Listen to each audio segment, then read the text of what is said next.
श्रीलक्ष्मी नृसिंह शरणागत पारिजाता ज्वाला नृसिंह करुणामय दिव्यमूर्ते लीला कटाक्ष परिरक्षित सर्वलोक श्रीयोग नृसिंह मम देहि सूर्यनारायणाय नमः।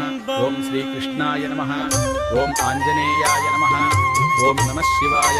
ओम श्री लक्ष्मी नरसिंहाय नमः। ओम मल्लन्न स्वामिने नमः। ఈ పవిత్ర ఆదివారం నాడు సూర్య భగవానుని కాంతి మీ మార్గాన్ని ప్రకాశింపజేయాలి. శ్రీకృష్ణుడి కృప మీ మనసుకు శాంతి కలిగించాలి. శివుడి ఆశీస్సులతో అన్ని అడ్డంకులు తొలగాలి. ఈ క్రింది ఫోటోలో ఉన్న భక్తుడి జీవితంలో అందరి దేవుళ్ళ అనుగ్రహం ఎల్లప్పుడూ ఉండాలి. సర్వే జనాః సుఖినో భవంతు. శుభ ఆదివారం.